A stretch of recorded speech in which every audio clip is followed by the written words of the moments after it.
Buenas tardes.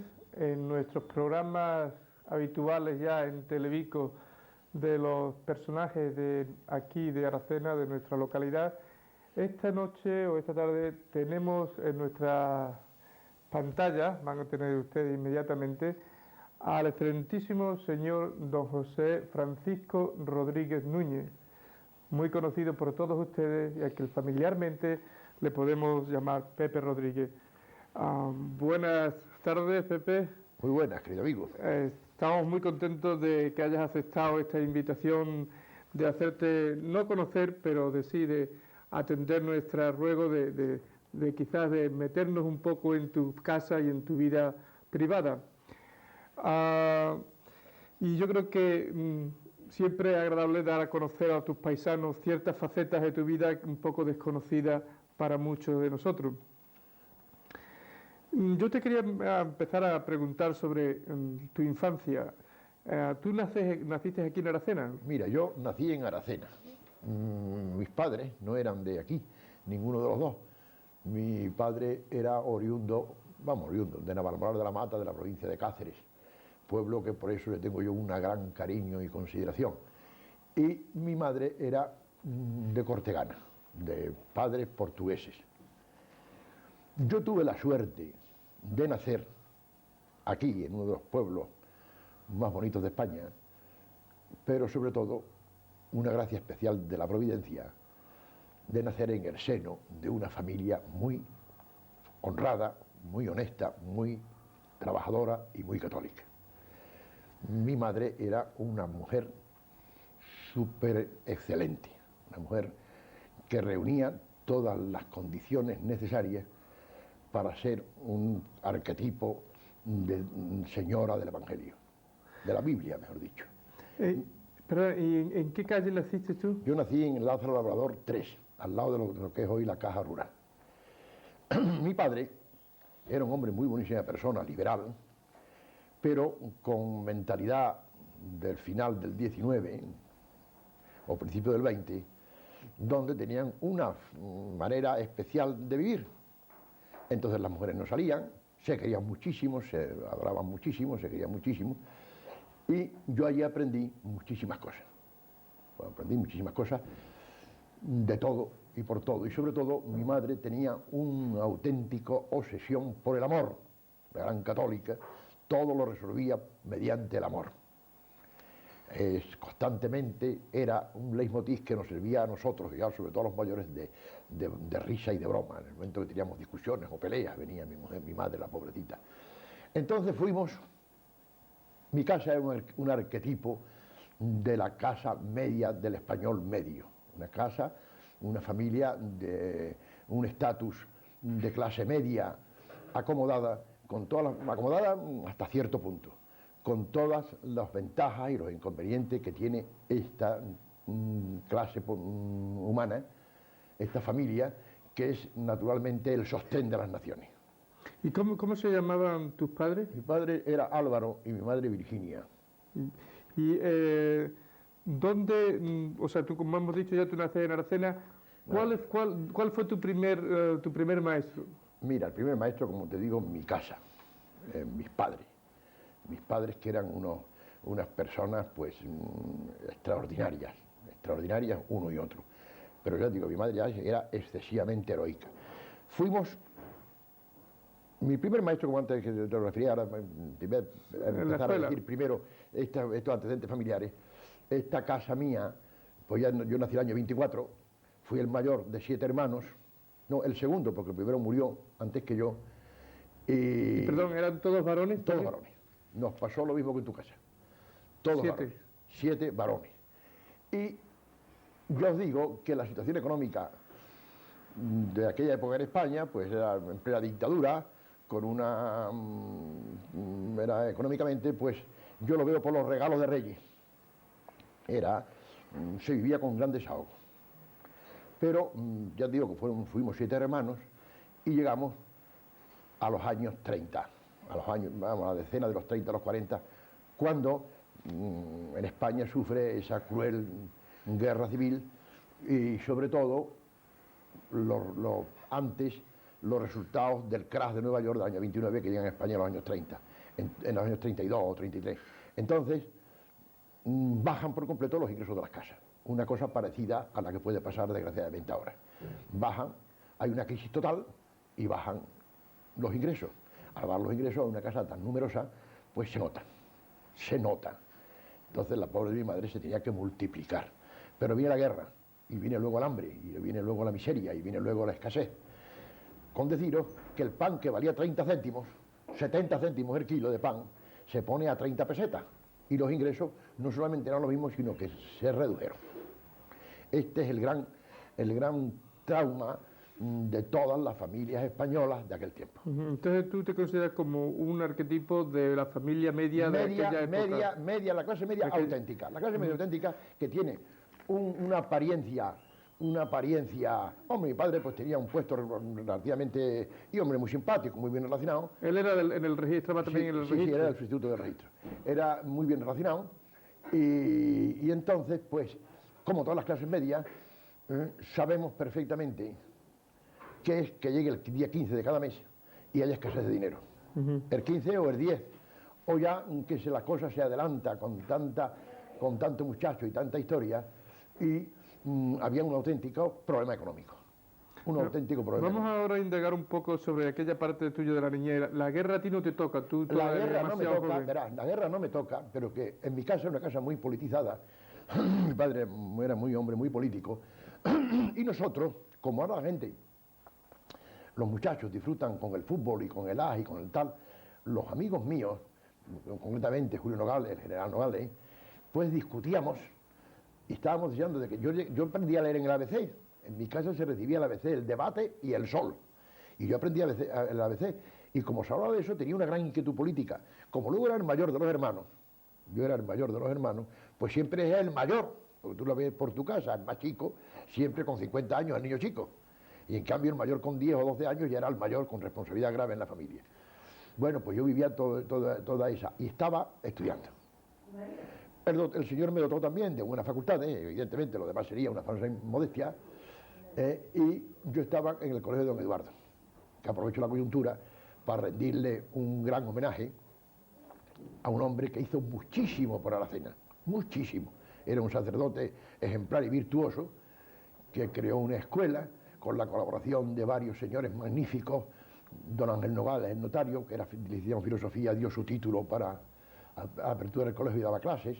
Don José Morego, otro caballerazo impresionante, daba clases. Y luego tenía una serie de maestros, de 3 maestros contratados. Y allí pues empecé a estudiar el bachillerato.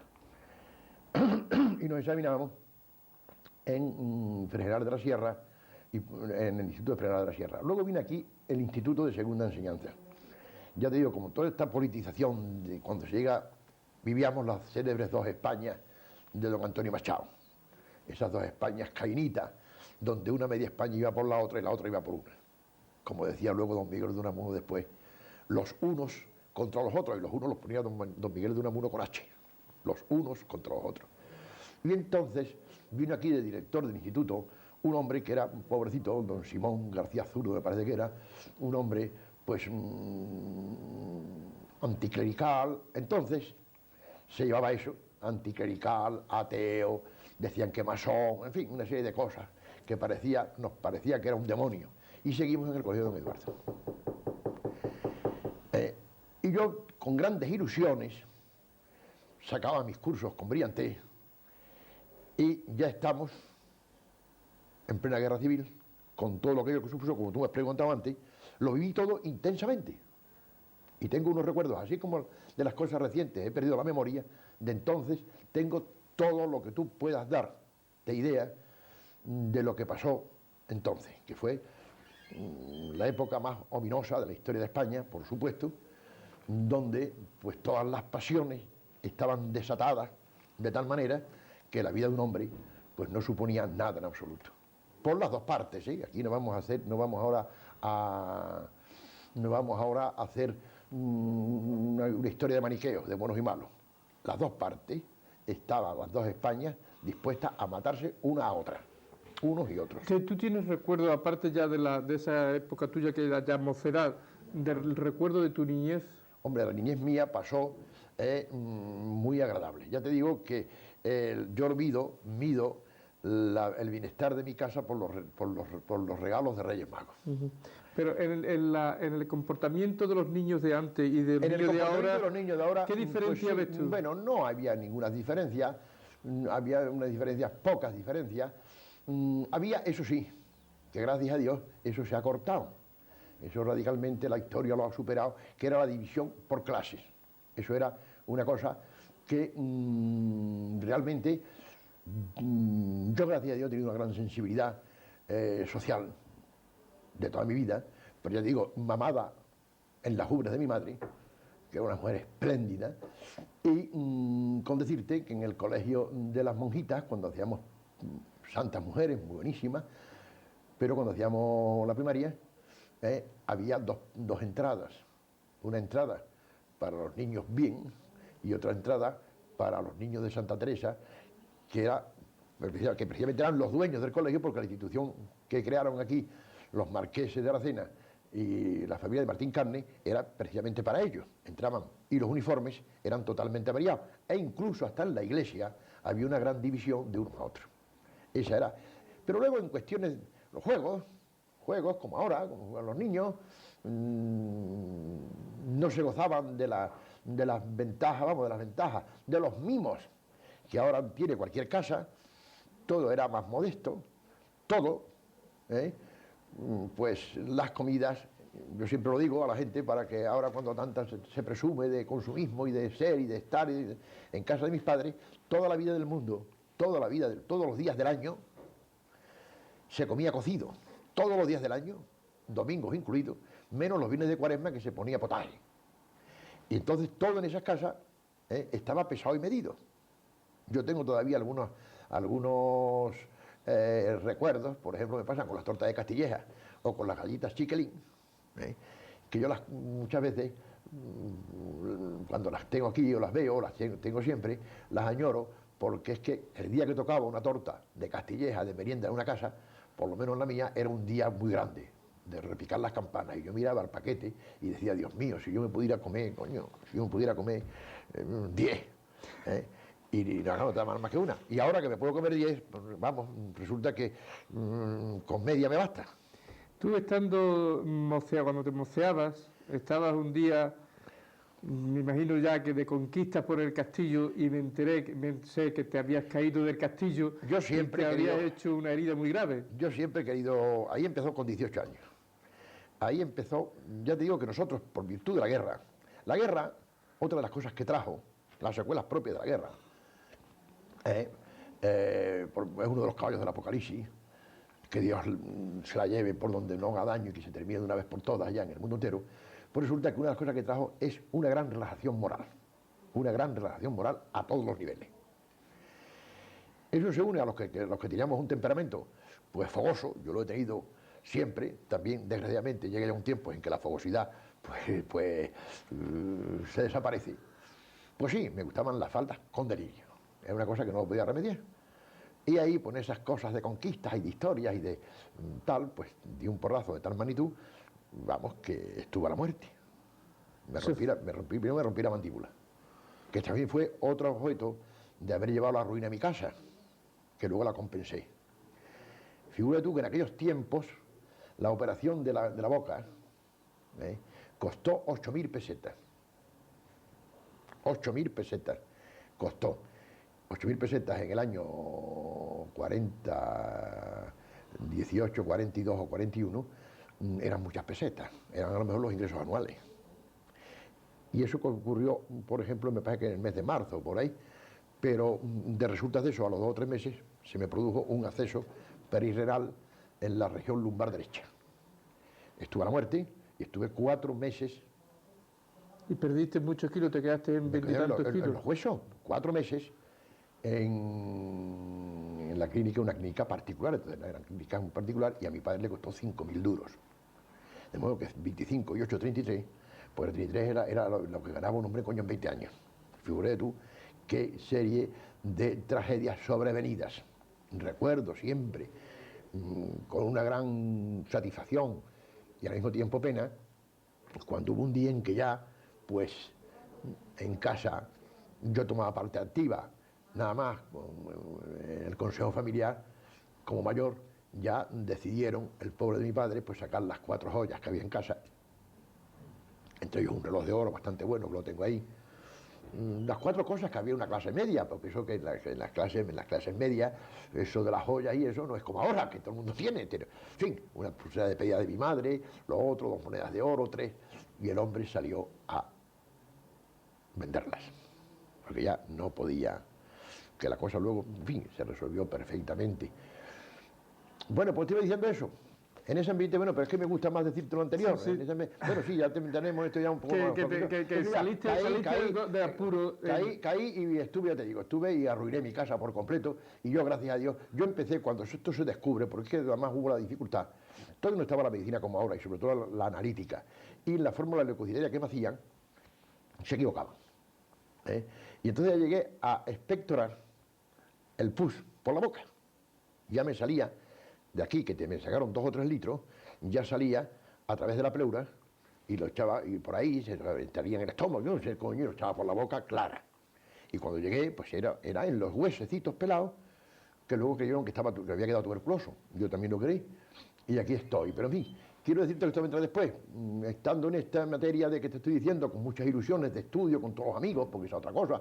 Hombre, todos mis amigos, pues eran pues esta gente pues acomodada de Aracena. Entonces, pues privaba mucho la cuestión propietarios rurales, tal, pues iban todo el mundo con ilusiones, tú qué vas a hacer, tú qué no vas a hacer, yo pensaba ser ingeniero de minas, no sé por qué, desde que era chico con mi madre, y de la noche a la mañana me vi metido trabajando por cuenta ajena, que era entonces una cosa peyorativa, sobre todo en el círculo en que yo me movía. ¿Y cuál fue tu primer trabajo entonces? El primer trabajo pues fue en el registro. O sea que entraste en el registro prácticamente como se entra siempre en los sitios estos de botones, prácticamente, de mandadero, de botones, de tal. Y pues, hombre, pues te dolía, ya empiezan los demás amigos a irse a Sevilla, ya tal, y no sé qué. Y claro, esto tenía una cotización luego también en el mercado del amor con las muchachas, era lógico, tú siempre estabas. Me pasaba lo mismo, por eso es nuestro amigo, tu tío Pablo y yo. Suplíamos con nuestra verborrea, y, en fin, además hay que reconocerlo que, en fin, no éramos ningunos monstruos, sino todo lo contrario. Y con eso suplíamos, pero siempre estábamos en plan de desigualdad. Las muchachas, pues claro, tú tenías que cederte y poner en el asado todo lo que tuvieras para que te hicieran un poquito de caso. Es decir, que siempre iba más bien en un plano secundón. Y me vi ya inmerso ahí. Gracias a Dios, ya mi familia paterna me mandó llamar para que fuera a continuar los estudios a Plasencia y luego a Madrid, y por mi madre no fui, y me alegro, porque yo lo único que hubiera esperado entonces era haber hecho una operacioncita corta, cosas de correo, cosas de policía, cosas de varias cosas, y me alegro y le digo gracias a Dios. ¿Comprendes? Y esto continúa, y viene ya la juventud. Ya tengo 18 años, 19, como tú me preguntas, me has preguntado por y la ya banda. estás trabajando en el Ya registro. estoy trabajando. Claro, he tenido la suerte de entrar el último y ponerme el primero, pero rápido. También he tenido suerte. Y habilidad, también, porque yo logré que se doblaran los ingresos de mi casa. Yo los doblé. Yo, siendo un niño con 18 años, trabajé de tal manera que se doblaron los ingresos de mi casa. Es decir, si por ejemplo mi padre ganaba 10, mi padre ganaba 10, se puso mi casa en 30 en lo de mi padre y lo mío. Y yo, para compensar, y además me educaron así, para compensar todos los gastos que había hecho, yo no cobré un céntimo hasta que no me casé. Es decir, que mis haberes íntegros de lo que yo ganaba, que ya era un dinerito, eso iba íntegramente a mi casa, como la cosa más natural del mundo. No por hacer un favor, porque yo creía que era lo más natural del mundo. Y llega, y entonces ya, ¿comprendes? Llega y ya, pues, pasa un poco más el tiempo, hago el servicio militar voluntario. ¿Dónde? En Madrid, en Automóviles del Aire. Mi tío de Percuro, un hombre muy influyente. ¿Tenías un tío cura por parte de paterna? Pues tenía dos, el tío Germán, tío carnal de mi padre, que era un santo y un sabio, y luego el tío Pepe, que era el vicerrector del Buen Suceso. Era un hombre muy, el Buen Suceso, como tú lo conoces, no, si no lo conocéis, es de una de las mejores, la mejor parroquia de más categoría de Madrid, parroquia palatina. Y entonces, pues yo estuve muy bien, trabajé mucho mi habilidad y tal para no hacer nada, y estar muy bien considerado y venir con permiso, y vengo, y entonces ya me consolido, porque ya te digo, yo tuve habilidad de convencer a unos y a otros y de llevarlos a ese terreno, y vengo, y empiezo, hombre, se me daba muy bien la farda, eso es una cosa que tengo que reconocer, se me daban bien la farda, como me gustaban tanto, pues vivía farda siempre. Era mi obsesión, mi cosa obsesiva, ya obsesiva, y claro, eso es un tobogán que, como Dios no ponga remedio, pues llegas a lo que llega el duque de Feria.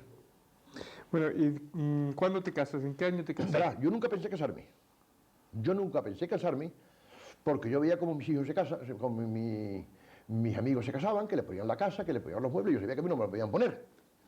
Y como yo nunca pensé ni casarme ni tener coche. Es una cosa que a mí me rebalaba. Yo pues, veía a mis amigos, bueno, vamos a ir a ver los muebles, pero ¿cuánto valen los muebles? Pues valen los muebles 20.000 duros. Y coño, en mi casa, ¿cuánto más? ¿Y cuánto vale no sé qué? ¿Y cuánto vale no sé cuánto? Yo, nada. Y me dediqué a eso. Entonces digo, muy relajadas costumbres, muy relajadas, quizás más relajadas que ahora. Y más, bueno, ahora ya como, en fin, se puede uno... Antes había también la sociedad, aquella sociedad de clases, segregaba para que los niños, que eran bien, tuvieran sus desahogos, segregaban unas pobrecitas mujeres, que eran las prostitutas, las putas, en una palabra, que las llevaban ahí. Se llevaban forzosamente porque se veía muy mal una muchacha que tuviera un hijo. Pues claro, como se llevaba tan mal, esa pobre muchacha tenía un hijo, no tenía más remedio, si le cerraban sus puertas y sus calles y sus amigos y sus tal, no tenía más remedio que meterse en él. Y claro, el camino, porque yo siempre le he hecho siempre a ellas las biografías, a las que he querido mucho.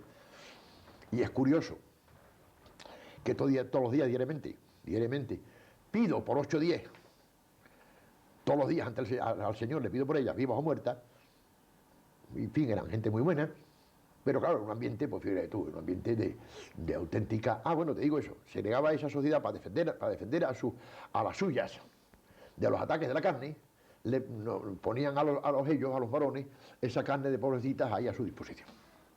Que eso se ha terminado y ahora cada cual se arregla como puede, ¿comprende? Y ya me desquicié, es una palabra. Yo vivía para eso, para trabajar, que trabajaba mucho y bien, y para eso, para el fardeo. Y ya llegaron a crearse, hombre, yo siempre he tenido, mamá también en mi casa, ese inquietud religiosa y trascendente. Y claro, yo luchaba, pero la carne podía más que conmigo con esto. Pero yo estaba muy disgustado.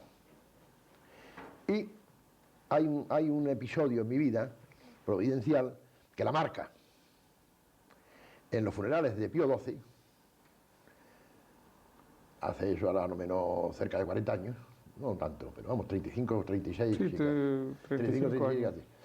Estábamos en la iglesia, habíamos ido de compromiso, Javier Ríos y yo, que éramos íntimos amigos en esa cuestión también de negocio. En ese negocio éramos íntimos amigos. Y, pues claro, yo de no acostarme en casa, me pasaba muchas noches sin acostarme en mi casa. Muchas. Y claro, con esa inquietud por dentro, aunque no manifestada, y además cada vez que pasaba más tiempo, pues menos te divertía y menos te gustaba y más te asqueaba. Y estando allí aquella mañana de compromiso, en la sacristía, se acercó un curilla joven, muy simpático, muy agradable, muy guapetón, que era don Leopoldo, que yo lo conocía. Yo sí que lo conozco. Bueno, que era fenomenal. Y entonces me dice, oiga usted, venga a verlo, que ¿por qué no se viene usted mañana, o va usted mañana a Huelva, a unos cursillos de cristiandad? Yo lo miro así, y por no mandarlo al carajo, así de qué tal, pues, por quitármelo de encima, fíjate qué detalle, fíjate qué detalle. Le digo, mire usted, yo no puedo porque tengo mucho que hacer, mucho trabajo, y no puedo perder ningún día, pero aquel que está allí, estaba en la esquina opuesta de la sacristía, estaba Javier Rioja, aquel que está allí quiere ir al cursillo ese, de modo que vaya usted a verlo. Yo iba a misa, entonces, Javier no, los domingos, Javier ya no iba ni a eso. Vaya usted aquel, y ¿qué él quiere? Se acerca don Leopoldo allí y yo empiezo a mirarlo de lejos, haciendo el tonto, disimulando, pero por risa, verás la barbaridad que le va a decir Javier. Y le dice, hombre, mire usted, es que hay unos cursillos, ¿por qué no vino usted a esos cursillos? ¿Y qué te quieres que le conteste a Javier? Dice, mire usted, señor cura, yo tengo muchas ganas de hacer algo de eso. O un cursillo, pues supongo que serán igual, unos ejercicios, yo tengo muchísimas ganas.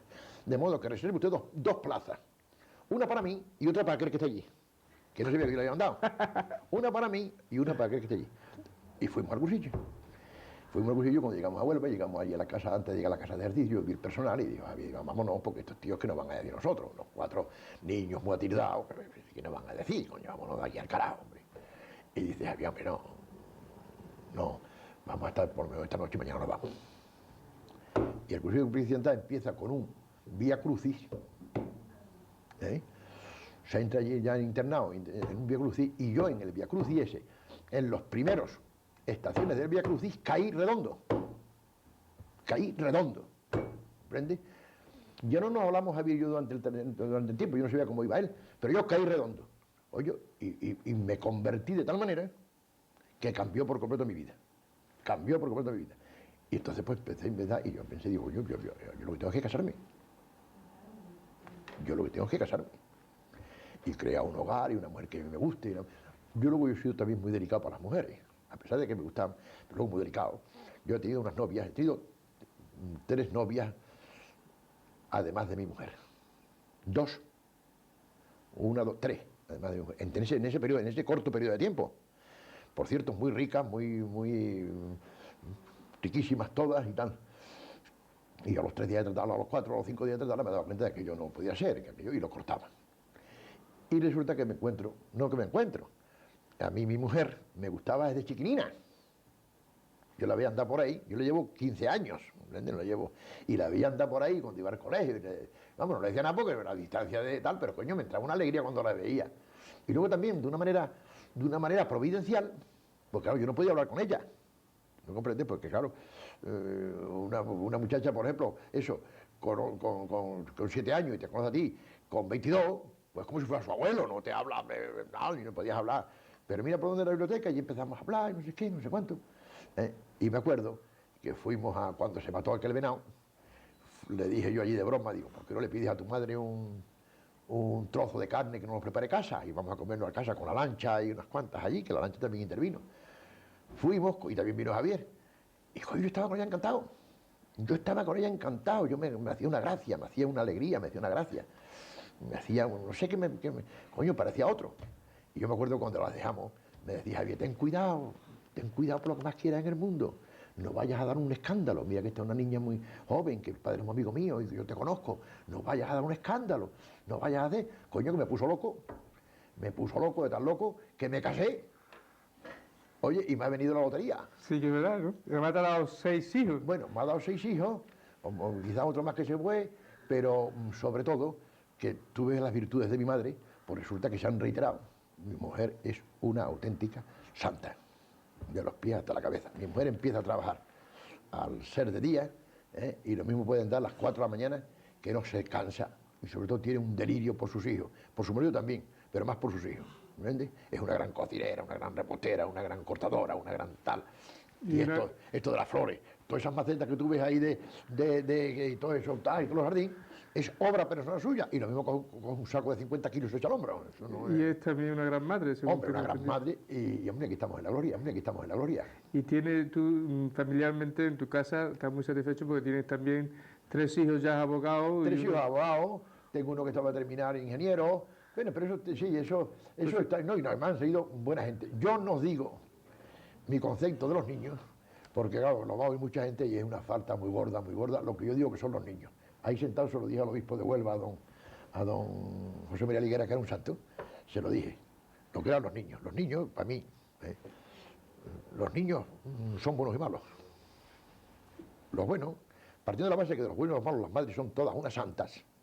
Las madres unas santas. Todas. Por ser madres unas santas magníficas. Pero que los niños, los buenos, son unos perfectos hijos de... No te digo eso, para los buenos. No digamos que son los malos, ¿comprendes? Y yo tengo niños buenos, ¿comprendes? Bueno, ahora vamos a pasar a una época, ya que hemos hablado de muchos temas, una época quizás muy relevante de tu vida, que fue la época en que fuiste diputado en las Cortes Constituyentes por UCD. Mira. A ti se te pidieron que fueras alcalde, diputado por muchos otros partidos, y tú accediste a la UCD. Yo he tenido siempre una inquietud grande, sobre todo política, una barbaridad, y una inquietud social para luchar con todas las injusticias, contra todas las injusticias habidas y por haber. Yo amo a mi prójimo con intensidad, y eso que parezco que soy un poco así de, yo amo a mi prójimo con intensidad y con totalidad, y para entregarme soy incapaz, y además una cosa que me duele, un escándalo es ver cualquier detalle de eso contra mi prójimo. Ya maltratar mal, por ejemplo, a un camarero que se acerca a tratarlo, eso me descompone. Yo tengo una gran inquietud. Y claro, yo he leído tantísimo, que otra de mis pasiones, no lo hemos dicho antes, pero otra de mis pasiones es la lectura. Yo soy autodidacta, yo he leído miles de libros, y sobre todo de política, como me gustaba tanto, yo sabía de memoria todas las Cortes de la República, que luego las pude manifestar allí viendo con una gran satisfacción en la biblioteca, viendo todos los diarios de sesiones de aquel tiempo, en fin, yo lo sabía todo de memoria. Y mira por dónde, a mí me ofrecieron en 3 ocasiones, durante el tardo franquismo, en 3 ocasiones me ofrecieron la alcaldía de Aracena, en 3 ocasiones.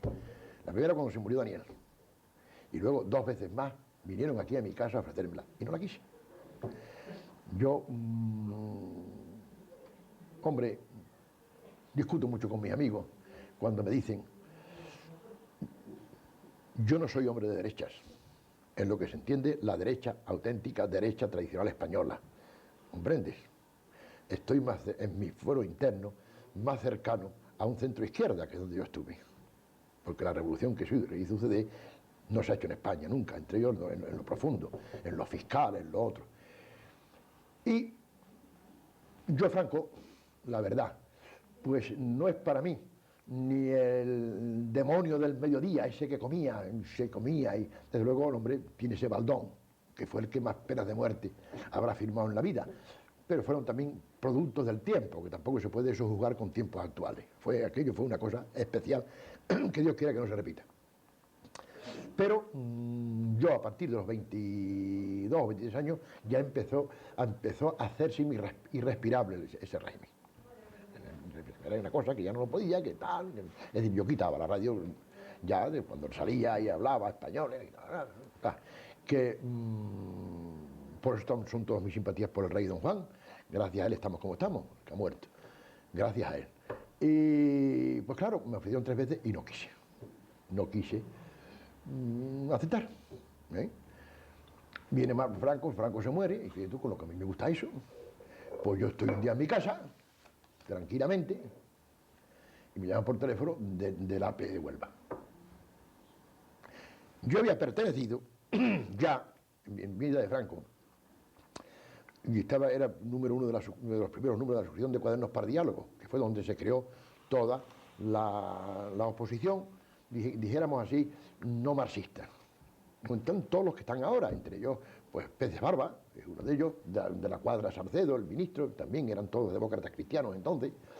Y luego, cuando se creó en España, siendo embajador, que yo creo que había cambiado, Fraga, la reforma democrática, que se llama reforma democrática o no sé qué, pues a mí aquello me gustó y pertenecí, lo que se pregonaba.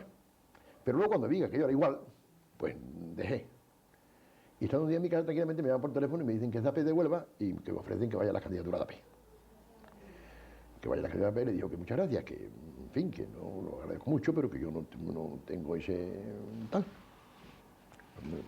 No, por ahora, que yo no, en fin, no sé cuánto, no sé qué. Bueno, pues nada. Y a los otros días me llaman de UCD. Y yo no conocía a Pérez Millares ni a nadie. Me llaman de UCD y aquellos me convencieron. Entonces le dije, digo, mira, por teléfono, digo, mira, hay cinco. Yo no quiero ni el 1, como tú comprenderás, ni el 5. Yo quiero el 3. Y así fue, ¿no? El 3. Pues mira, el 3 lo tiene. Ellos creían que iba a pedir el 2 o el 3. Pero luego yo creía que no iba a salir, porque esto siempre ha sido una provincia, hombre, con todos los focos mineros, es una provincia socialista, pero mira por dónde, coño, pues algo. Claro, y es la gran alegría de mi vida. Yo el día que voy al Congreso por primera vez, comprende, con todo este digo, que me era familiar el bar. Cuando yo fui el primer día al bar del Congreso a tomar café, cuando yo iba a la biblioteca, cuando yo me sentaba en mi escaño, el primer día que llegué, primero solo, sin nadie. A mí fue la ilusión de mi vida, la gran alegría, la gran cosa, y me dediqué a ello con auténtica pasión, sin nada de cosa de tipo personal. Y yo le decía mucho estas cosas de incompatibilidades a compañeros, pero coño, ¿no tenéis bastante con ser diputado? Uno diputado y alcalde y presidente de la Diputación y consejero de no sé cuánto, pero coño, si con ser diputado falta tiempo. Bueno, pues lo pasé en grande. O sea, que tú eres padre yo llego allí uno de los padres de la voy. Constitución española, aquí ¿no? la tengo, la Constitución española, para enseñarosla a ustedes. Tengo para enseñarosla a ustedes unos libros de una cosa de mucho valor, pues son de mucho valor bibliográfico. Mira, este libro es el anteproyecto de la Constitución española. No sé, sí.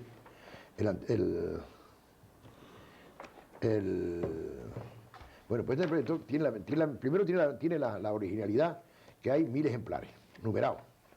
Del anteproyecto. Y tanto el papel, ¿comprendes? Como las letras, sí, fueron hechas exclusivamente para esto. Porque es un libro que, por el punto de vista bibliográfico, tiene un valor inconmensurable. Espérate, se lo pondré ahí si lo quieres. No, te voy a enseñar el otro que es más bonito. Eso lo coge luego con la cámara. Te voy a enseñar que es más bonito. Aquí tengo todos los modelos, ves tú, los modelos de letra, del alfabeto, que se ha empleado, los papeles, etcétera. Este es el anteproyecto. Y luego ya, que son 1000 ejemplares, y luego viene ya la Constitución en los mismos caracteres y en las mismas historias. La Constitución española del 78, con todas las historias, con todas las cuestiones, también numerado, que eso, pues, tú comprenderás, dentro de el único capital que pienso dejar a mis hijos, es el último capital. Y entonces viene ya, esas son ediciones príncipe, la primera edición de la Constitución. Y luego viene ya la edición original, auténtica, que esta es una edición en facímil, ¿comprende? Es una edición en facímil, que es muy interesante, porque también son muy pocos ejemplares, y esto dentro de no hay menos, pues valdrá un dineral. Verás qué portada más bonita tiene, ¿ves? ¿Qué portada más bonita tiene? La Constitución española, esto es precioso y es... Bueno, entonces tú eres diputado en las Cortes a título vitalicio o a título póstumo. No, verás tú. Explícame. Yo soy, verás, esto te voy a explicar. Aquí tengo yo espérate para que te lo enseñe, coño, que por lo menos disfrute de esto, ¿no? Que esto es digno de verse, ¿no? Digno de... ¿Ves tú? Aquí en la firma de todos los, empezando por el rey y terminando por el último mono, pues aquí está mi firma estampada. ¿Ves? Ahí está mi firma estampada. ¿Verdad? Aquí lo tienen ustedes, Aquí. José Francisco Rodríguez Núñez, Aquí diputado por Huelva. Aquí lo tiene. Tiene ahí, y luego, pues claro, esta edición, comprende, esta edición, este número, 478, de una edición de 2000 números, expresamente hecho para mí.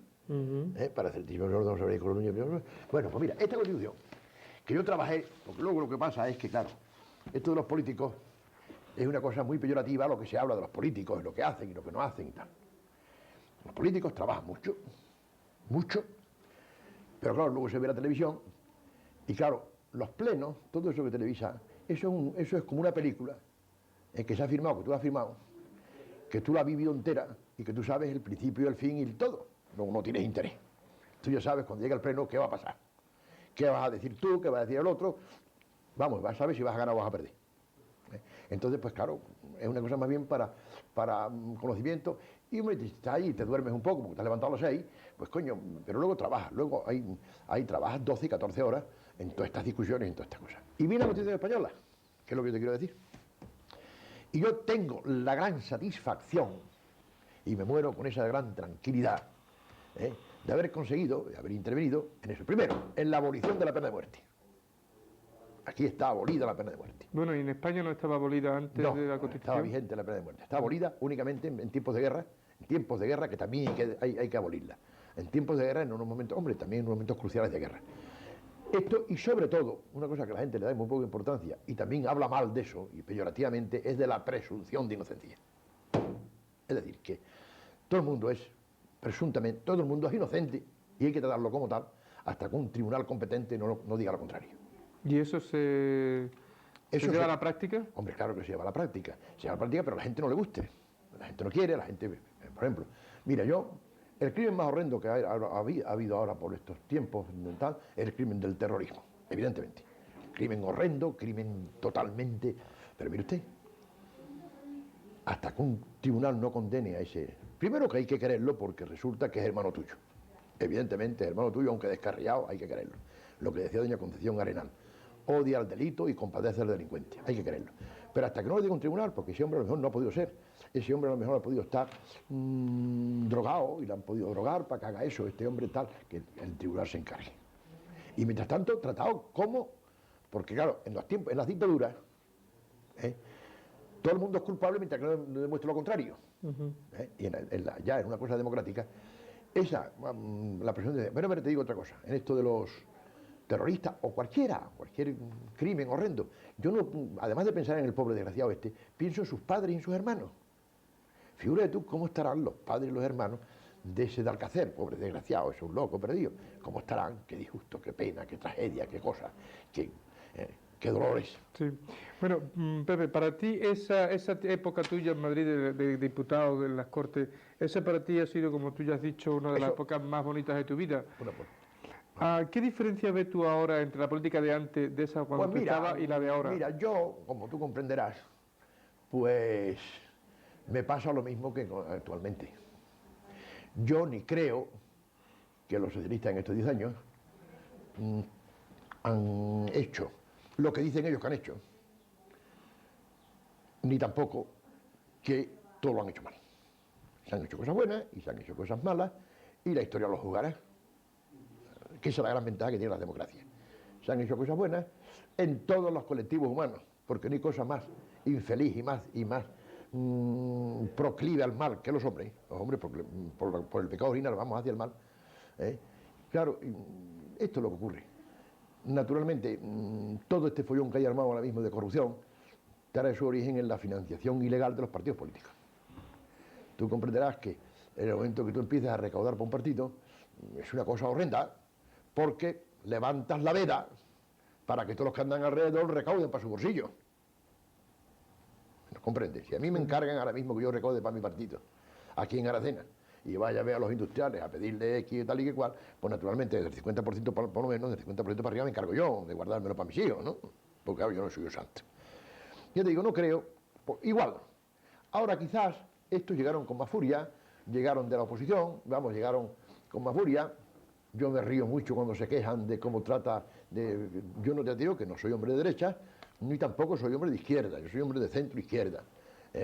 Pero cuando se rasgan las vestiduras, cómo tratan, por ejemplo, cómo trata a Aznar, como sabe la ministra esta, decir cómo trata a Aznar, que va a desestabilizar, mire usted, las cosas que usted decía ahí, que además está bien que se digan, porque la oposición su único objeto que tiene es oponerse y fiscalizar.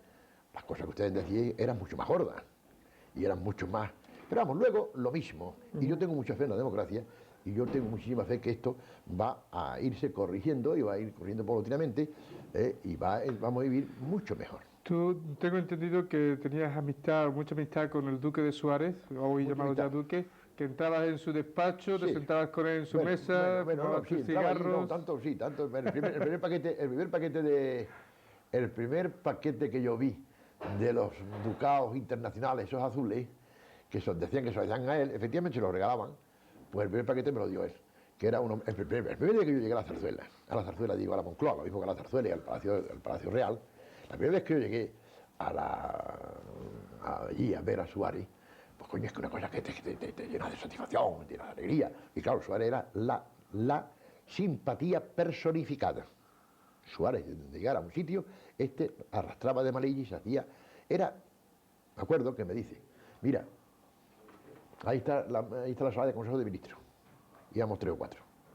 Mira, si queréis verla, porque es curioso, en la Moncloa está todo cerrado con llave. Todas las habitaciones y todos los pasillos están cerrados con llave. Te van abriendo y te van cerrando. El que quiera que se entre, pero mira, yo lo siento mucho, ahí nada más que hay 16 o 18 sillones. Y claro, yo no puedo dar un sillón a cada uno de ustedes, hay nada más que 18, y somos 180, de modo que no... Digo, bueno, mira, yo voy a entrar y yo por lo menos voy a sentarme en que me parezca. Yo entré allí, es interesantísimo, me fue muy bonita la sala del Consejo, con y yo me fui sentando en los ministerios que más me gustaban. Y claro, me senté en el ministerio, no sé por qué, en el Ministerio de la Guerra. Bueno, y me senté y allí di 4 tontines, 4 pamplinas, y luego me vine al del Ministerio de Hacienda y di 4 pamplinas. Y muy bien, no te digo cuando llegas al Palacio Real o a la Zarzuela. Porque, claro, son cosas que hombre, te llenan de vanidad, porque los hombres somos vanidosos. Por muy sencillo que se quiera ser, o por mucho, los hombres somos muy vanidosos. Y cuando yo llegué la primera vez a la Moncloa, a la Zarzuela, no te digo, pues no te puedes hacer idea. Y la última vez que estuve en una recepción en el Palacio Real, cuando te anuncian allí un alabardero, comprende, llegas allí, ¡ah! El excelentísimo señor don Fulano de Talita. Coño, pues tú te pones loco de satisfacción y de alegría, y luego te pones a hablar con los reyes y les cuentas 4 cuentas. Yo le conté, se moría de risa a la reina, y se volvió un rey. Coño, ¿qué te cuenta? ¿Qué te dice? Unas anécdotas ya tenemos el tiempo cortado, ¿no? No, sí. Bueno, luego corta. Unas anécdotas muy bonitas, porque yo había leído aquella noche por mi pasión de leer. Yo siempre tengo que leer algo antes de dormir. Y resulta que había, no sé qué coño revista, y me para acostar, y venía un trozo de las memorias que escribió siendo un niño chico, don Alfonso XIII, con 10 años, 11 años.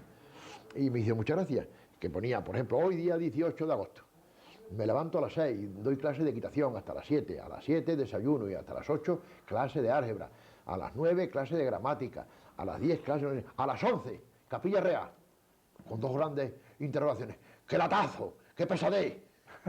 Bueno, pues te cuento... Bueno, hablando de eso, es que me había dicho tu hija, dice, es que mi padre es poco hablador. No, poco hablador no, soy poco hablador.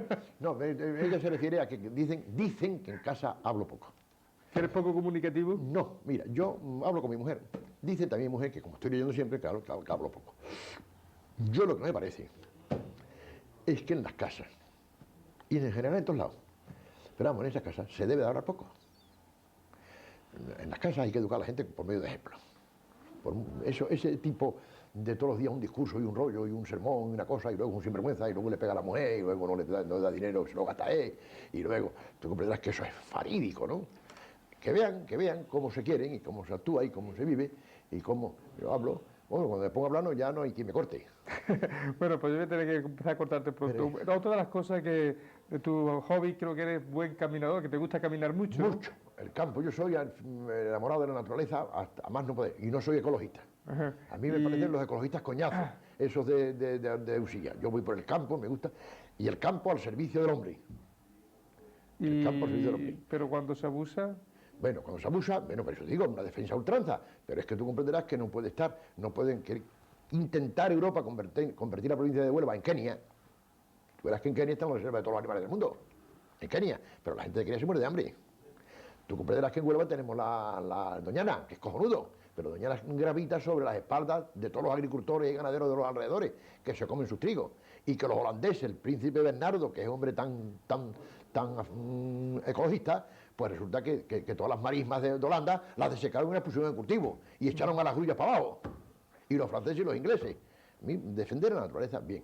Pero tú comprenderás que también pasarse e intentar, por ejemplo, que los osos pardos, porque entonces teníamos, si hubiera habido ecologistas, que lo mismo que digo yo ecologistas, digo los defensores del arte, si hubiera habido defensores a ultranza ahora, de este arte, del arte.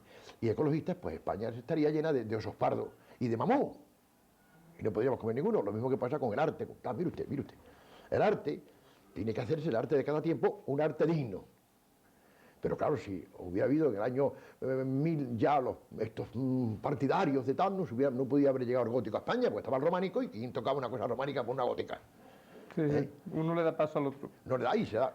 Ahora, tiene que ser digno. Digno. ¿Qué es lo que pasa en la espadaña que hizo tu pariente, tu tío, Florentino, la espadaña del castillo? Pues claro, primero chocó, pero resulta que eso es una obra tan digna y tan extraordinaria que ya la vemos con una gran alegría y una gran satisfacción y no desentona dentro de lo gótico del otro, es una cosa que no desentona. Y también eres cazador, ¿no? Soy cazador, pero más bien cazador porque lo que me gusta es, y más la montería, lo que me gusta es sentarme en lo alto de un monte y estar 4 o 5 horas allí, sentado. Luego algunas veces se me van las piezas, dicen que estoy dormido, no estoy dormido. Algunas se me van porque si me entra, que es difícil que te entra un jabalí bonito, pues empiezo a mirarlo y a mirarlo y a mirarlo y cuando lo voy a tirar ya se ha ido. A mirarlo y a mirarlo y a mirarlo. Pero me gusta eso mucho, el campo mucho. Y que será la solución de la Sierra de Aracena. ¿La caza? La caza y la sitio de estancias para veraneos y... Turismo rural, vamos. Turismo rural. Esto será la solución. Y el cerdo ibérico. No nos lleva tiempo de hablar del cerdo ibérico, pero eso es otra de las grandes cosas que... Pero creo que estoy de acuerdo en eso contigo. Aquí, el cerdo ibérico y el turismo. Y otra de las cosas que soy consciente, quizá porque he indagado un poco, es que la opinión de los demás, creo que tú actúas sin que te importe la opinión de los demás. Hombre, mira, y viviendo en una comunidad pequeña como es un pueblo... un inconveniente. Mira, eso es un inconveniente. Yo sé que tengo muy buenos amigos, efectivamente. Yo sé que tengo, y yo noto que me quiere mucha gente. Eso es evidente. Pero, mire, yo soy un hombre que tengo mi escala de valores, que no creo que sea equivocada, una escala de valores.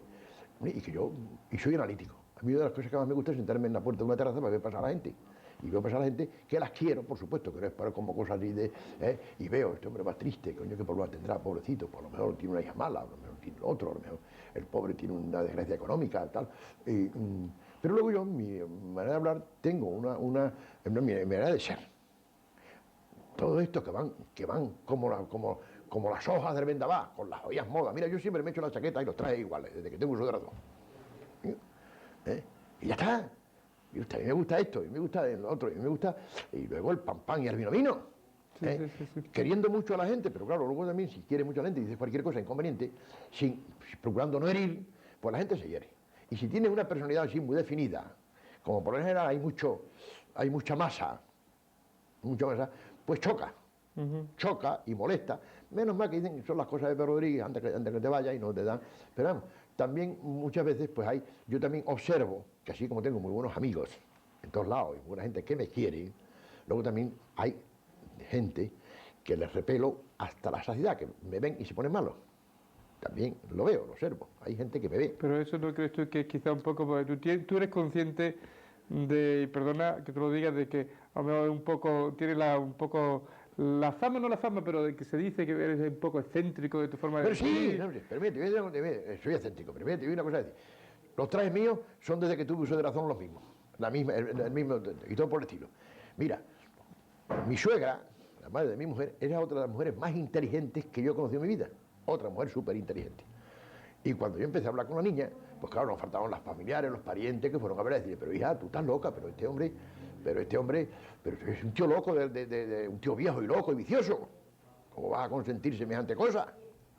Bueno, pues la primera vez que yo fui a su casa a decirle lo que había, estuvimos hablando media hora, y luego ya me lo ha dicho mi mujer después, cuando eran años mayores, cuando ya estuvimos media hora, después de media hora de conversación, ya nos vinimos y tal, cuando se quedaron solos, le dijo a la madre a los demás, pero coño, este es loco, pero coño, si este es el tío más cuerdo que yo de toda mi vida, este está loco.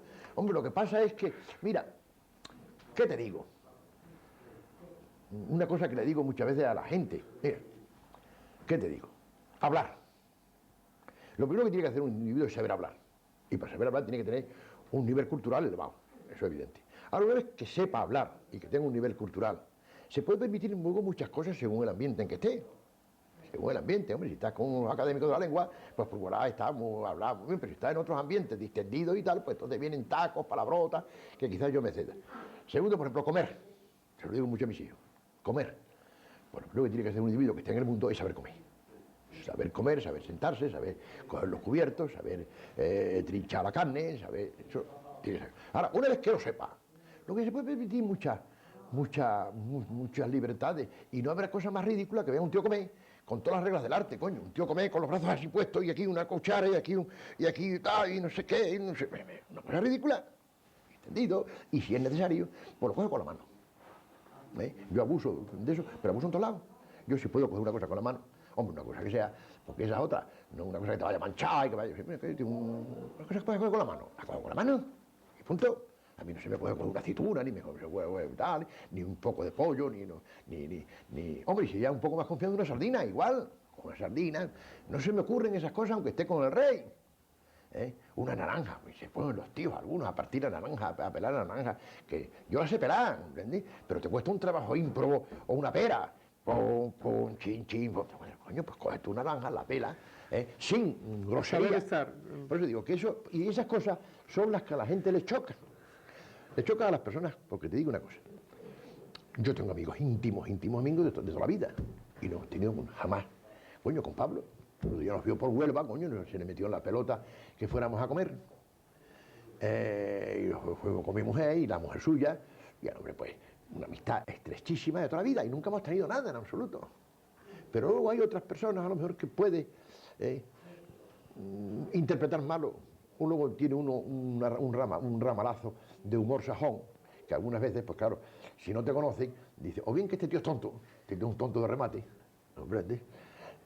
Hace poco tiempo fuimos a París, y al llegar iba yo de muy buen humor, en un autobús con mucha gente, y al llegar a Flores con la mujer, Alfredo con la mujer, tal, y mucha gente conocida, y nos hicieron un paseo por la Concha de San Sebastián, y yo estaba en muy buen humor y digo, coño, ¿qué recuerdo yo esto, Dios mío, la Concha? ¿Con qué? Aquí venía papá y mamá, las cosas.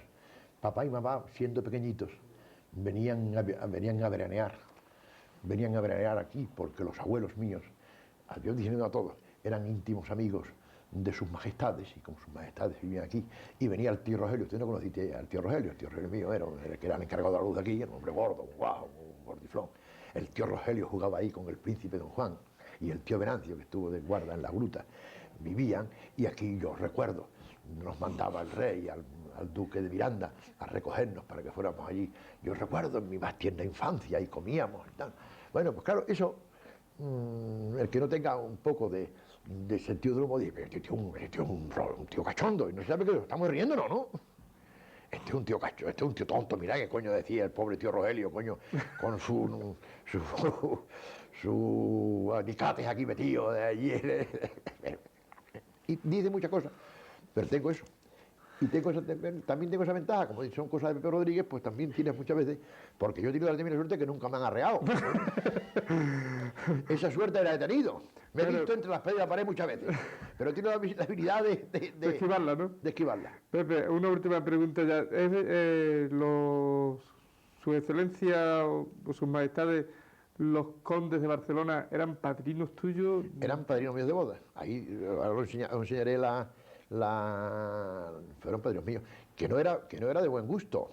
El año 61, tener relaciones con el conde de Barcelona era el hombre más nefasto que había en España para el sistema.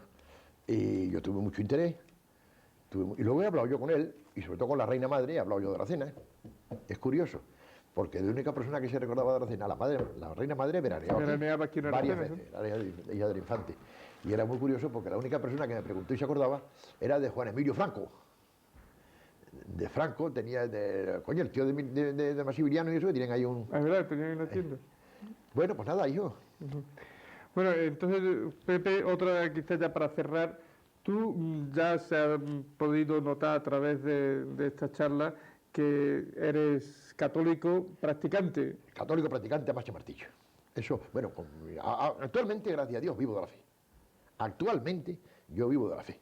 Hombre, mira, otra cosa ya para cerrar, que es interesante para los que nos puedan escuchar en este sentido. Esta vida es un valle de lágrimas, la mires por donde la mires. Esto es un paso, evidentemente, primero, la vida del hombre es una cosa fugaz, de 70, 80 años, es una vida fugaz en la historia de la humanidad, es una hoja que se cae. pero sobre todo, que no hay familia, ni casa, ni persona del mundo entero, sea cual sea su situación económica, su situación social, su situación de la que sea, que no tenga una cruz que llevar. Todos tenemos una cruz. Desgraciadamente hay otros pobrecitos que llevan una cruz que es grandísima, pero todos tenemos una cruz. No hay esa alegría, no hay esas cosas que parecen. Tú llegas aquí y dices, coño, pues esta es la familia la más feliz del mundo. También tenemos nuestras cruces. También tenemos nuestras cruces. Evidentemente. De un, de otro, de lo demás, tenemos nuestras cruces. Y claro, si yo no fuera por mi fe, si no hubiera sabido yo seguramente me había suicidado hace mucho tiempo. Teniendo como tengo, viendo una mujer extraordinaria, leer los periódicos, te encuentras esas series, ves la televisión, toda esa serie de injusticias horrorosas, a los pueblitos de Bosnia, esa fotografía de hoy de los niños destrozados, una cosa que esa serie de injusticias manifiesta, cómo se pisotea al que se cae, cómo no se le tiende a nadie una mano, cómo, coño, es horrendo, ¿no? Y luego las que tú tienes. En cambio la fe me da a mí esa gran alegría. Yo estoy deseando ahora bueno, me da tiempo, yo voy a la misa, estoy allí, recibo al Señor, hablo con él un rato y se me quitan todas las penas, hasta mañana. Que luego viene, pues que sí sea. Hombre, y sabes tú que la fe es un don de Dios. Pero sí, hay que mueve montaña, ¿no? Eso para hablar de eso podríamos echar horas. Bueno, pues nada. Pues habéis hecho la exposición de vuestra casa y... Muchísimas gracias. Y ya está, hombre. Y ya tendremos ocasión quizás en otro momento de hablar sobre otros temas, quizás con nuestro querido amigo Pepe Rodríguez, excelentísimo señor don José Francisco Rodríguez Núñez. Bueno, pues estupendo, hijo.